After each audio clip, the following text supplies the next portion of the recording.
পৃথিবীতে অলিম্পিকে যেমন বহু প্রতিযোগিতামূলক খেলা হয়, তেমন যদি মিথ্যে কথা একটা প্রতিযোগিতা হতো তাহলে পাকিস্তান দেশটা তাতে এত মেডেল পেত যে সারা পৃথিবীতে অত মেডেল নেই যে অত মেডেল তৈরি করা যাবে। পাকিস্তান দিনের পর দিন বছরের পর বছর দশকের পর দশক মিথ্যে কথা বলতেই থাকে, কারণ দেশটা তৈরি হয়েছে মিথ্যে কথার উপরে। এবং এই যে লেটেস্ট মিথ্যে কথাটা, সেইটা এসছে পাকিস্তানের প্রেসিডেন্ট আসিফ আলী জারদারির মুখ থেকে। এই আসিফ আলী জারদারি, যিনি পাকিস্তানের প্রেসিডেন্ট, পাকিস্তানের প্রাইম মিনিস্টারের কোনো ক্ষমতা নেই, পাকিস্তানের প্রেসিডেন্টের কি ক্ষমতা আছে আমি জানি না, বাট যাই হোক, তিনি যে প্রেসিডেন্ট, তিনি এসে বলেছেন একটা অদ্ভুত কথা, যে তারা পাকিস্তানের যে 4% হিন্দু আছে তাদেরকে টলারেট করে। ঠিকই শুনছেন, এটাই বলেছে যে 4% হিন্দুকে পাকিস্তানে যে 4% হিন্দু বেঁচে আছে তাদেরকে টলারেট করে পাকিস্তান। এবং এইটা কোনো গোপন অফিস মিটিংয়ে না, পাবলিক র্যালিতে বলেছে যে আরে টলারেট করি আমরা। এবং সব থেকে মজার ব্যাপার হচ্ছে যে এটা তো একটা আপত্তিজনক কথা যে কোনো দেশের একটা প্রেসিডেন্ট এসে একটা মাইনরিটি সম্পর্কে কথা বলছে এবং তাদেরকে বলছে আমরা টলারেট করি। আজকে পৃথিবীতে এমন জিনিস যদি ভারতবর্ষে হতো, এক্ষুনি ইউরোপে কত দেশের দুঃখ লেগে যেত, কত দেশ পাগল হয়ে যেত, কত দেশ ইন্ডিয়া ডেমোক্রেসিতে স্লিপ করে গেছে বলেই তো। ইন্ডিয়াকে ডেমোক্রেসি র্যাঙ্কে কত রকম সব র্যাঙ্কিং ইন্ডেক্স আছে, তাতে কান ধরে নাবি দিত যে চলে এসো। বাট পাকিস্তানের প্রেসিডেন্ট আমরা টলারেট করি 4% হিন্দু মাইনরিটিকে, এটা যখন বলে, তখন কিন্তু পাকিস্তানের প্রেস ফ্রিডম ইন্ডেক্স, পাকিস্তানের হ্যাপিনেস ইন্ডেক্স, অমুক তমুক ইন্ডেক্স কিন্তু ইন্ডিয়ার উপরেই থাকে। সে যাই হোক, সে ওয়েস্ট আর পাকিস্তানের এই নোংরা খেলা, তাই তো সময় নষ্ট করে লাভ নেই। কিন্তু যেটা মজার ব্যাপার হচ্ছে যে 4%ও মিথ্যে কথা। পাকিস্তানের নিজের সেন্সাস ডেটা 2023-এ পাকিস্তানে সেন্সাস হয়েছে। পাকিস্তানের নিজের সেন্সাস ডেটা বলছে যে হিন্দু পপুলেশন 2%-এর থেকে বেশি নয়। সেটাকে ডাবল করে দিয়েছে আসিফ আলী জারদারি পৃথিবীর কাছে ভালো সাজার জন্য। 4% জনসংখ্যা কিন্তু পাকিস্তানি হিন্দুদের নেই। এবং এইটা তো পাকিস্তানি, যদি আপনি সেন্সাস ফিগার নেন তাহলে 2%, আপনি যদি ইন্টারন্যাশনাল বডির ফিগার নেন তাহলে কিন্তু নাম্বারটা 1.6%। 1.6% হিন্দু কিন্তু আজ পাকিস্তানে বসবাস করে। স্বাধীনতার সময় নম্বরটা ছিল কত? স্বাধীনতার সময় নাম্বারটা ছিল 14 থেকে 15%। তাহলে ভেবে দেখুন, যে নাম্বারটা 14 থেকে 15% ছিল, সেটাকে এই 70-75 বছরে পাকিস্তান নামিয়ে এনেছে 1.5%। এবং তারপরেও পাকিস্তানের সাহস হয় সব গালভরা কথা বলার। এবং এই করতে করতে লাহোর, যে একটা পাকিস্তানের শহর যার একটা অসাধারণ হিন্দু লেগাসি ছিল, সেই সব শহর, সেই সব হিন্দু লেগাসি কিন্তু পাকিস্তান মিটিয়ে ফেলেছে পিওর মুসলিম হওয়ার জন্য। তাই আমি মাঝে মাঝে ভাবি যে ইন্দোনেশিয়ানরা কি ইম্পিওর মুসলিম? মানে ওরাও তো পৃথিবীর সব থেকে, মানে পপুলেশন অনুযায়ী সব থেকে বেশি মুসলিম ইন্দোনেশিয়া থাকে। কই, তারা তো তাদের ভারতীয় লেগাসিগুলোকে আইডেন্টিফাই করতে বা সেইগুলোকে রেকগনাইজ করতে লজ্জা পায় না। ইন্দোনেশিয়ান এয়ারলাইন্সের নাম গারুদা, নারায়ণের বাহন। কি হয়েছে তাতে? মুসলমান দেশ তো। কিন্তু পাকিস্তানের মধ্যে এই যে অভদ্রপনা এবং এই যে মানে কাক হয়ে ময়ূর সাজার চেষ্টা, যে আসলে তো ইন্ডিয়ার কনভার্টেড মুসলিম, কিন্তু ইচ্ছা হচ্ছে যে না আমরা তো অ্যারেবিয়ান ডিসেন্টের মুসলিম, আমরা তো সব উঠে চড়ে এসেছিলাম টাইপের যে অ্যাটিটিউডটা, এইটা থেকে কিন্তু পাকিস্তান নামতে পারে না। এবং যেটা ডক্ট্রিন অনুযায়ী যে অন্য ধর্ম তো কাফির, তাদেরকে মেরে ফেলো, তাদেরকে কেটে ফেলো, তাই মেরে কেটে ফেলেছে করে এখন এই জনসংখ্যা নেমে এসছে 1.5%, যেটা কোনো কালে ছিল 15%।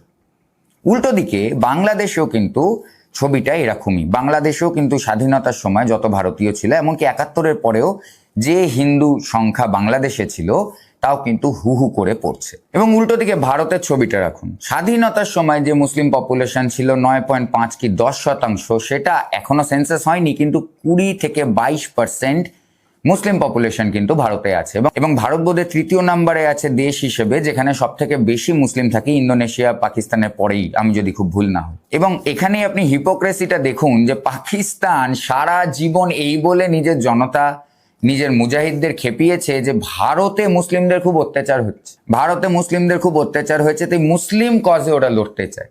যে দেশে পপুলেশন 10% থেকে বেড়ে 22% হয়ে গেছে, যে দেশে একটা শিক্ষিত চাঙ্ক অফ মুসলিম পপুলেশন আছে, যে দেশে একটা প্যাট্রিয়টিক মুসলিম পপুলেশন আছে, যে দেশে মুসলিম সুপারস্টার আছে, যে দেশে মুসলিম সঙ্গীত শিল্পী থেকে শুরু করে মুসলিমরা যে কোনো জায়গায় যারা মাদ্রাসায় গিয়ে এই সব বাঁদরামি শেখেনি, তারা কিন্তু ভারতীয় মেন স্ট্রিমে সবাই দারুণ কাজ করেছে। আমাদের সবার পূজনীয় এপিজে আব্দুল কালাম, ইন্ডিয়ার মিসাইল ম্যান, যার জন্য আজকে ভারতের এত জয় জয়কার। তাই পাকিস্তান যে আইডিয়াটা নিয়ে তৈরি হয়েছিল যে ভারতে থাকলে মুসলিমদের তো কোনো সুযোগ নেই, একমাত্র পাকিস্তানেই এলেই মুসলিমদের সুযোগ, পাকিস্তানে আবার কোনো মিসাইল ম্যান আছে বলে তো আমি শুনিনি। পাকিস্তানে এরকম অনেক কিছুই নেই যে ভারতে আছে। ভারতের মুসলিমদের কাছে এমন অনেক কিছু আছে যা পাকিস্তানের মুসলিমদের কাছে কোনোদিন তারা কল্পনাও করতে পারবে না।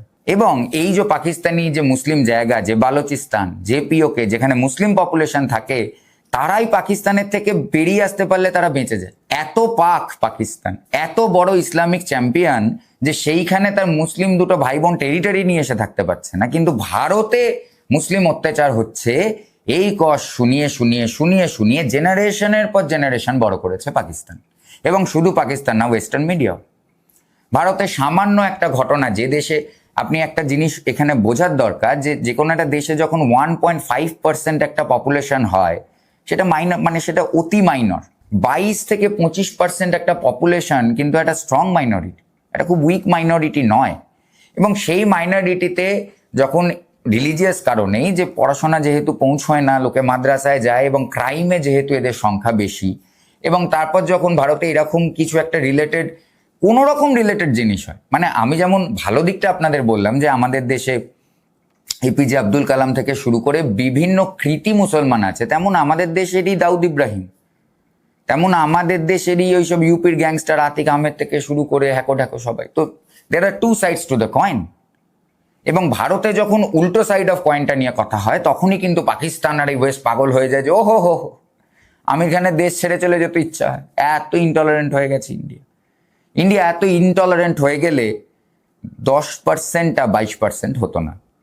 এবং এই যে বোকা বানানোর খেলাটা, এইটা বোধহয় এবার দিন শেষ হয়ে এসছে, কারণ এখন সোশ্যাল মিডিয়া আছে। পাকিস্তানিরা কিন্তু সোশ্যাল মিডিয়া দেখে পাকিস্তানের আমজনতার কাছেও কিন্তু এই সত্যগুলো আজকে পরিষ্কার। এবং যেটা ইভেনচুয়ালি হতে চলেছে, যেটা সব দিক থেকে দেখা যাচ্ছে, যে পাকিস্তানের ভাঙন, পাকিস্তানের ভেঙে পড়া আজ না হলে কাল অবশ্যম্ভাবী। তখন কিন্তু পাকিস্তান একটা প্যানিক মোডে যে যা পাচ্ছে বলছে, তার মধ্যেই তাদের প্রেসিডেন্ট এই আসিফ আলী জারদারি ডাবল করে মিথ্যা কথার দুরোল মেরে, যে 1.6 to 2% যে হিন্দু পপুলেশনটা বেঁচে আছে, সেটাকে 4% বলে ঢাকঢোল পিটিয়ে আবার বলে গেছেন যে এদেরকে আমরা টলারেট করি। ওয়েল, পাকিস্তান ভেঙে গেলে আই হোপফুলি আর বেশি দিন টলারেট করতে হবে না, এটাই আমি কামনা করি। আপনার কি মতামত এই কমেন্ট নিয়ে, হিন্দুদের টলারেট করা কমেন্ট নিয়ে? এটা আমাকে কমেন্টে লিখে জানান। এবং পাকিস্তান আর বাংলাদেশে এই যে ড্রাস্টিক হিন্দু পপুলেশনে ফল হয়েছে, এটা নিয়ে আপনার মতামত আমায় কমেন্টে লিখে জানান। সঙ্গে থাকার জন্য ধন্যবাদ। আমি আবার কাল হাজির হব জিও পলিটিক্সের নতুন কোনো ভিডিও নিয়ে। নমস্কার।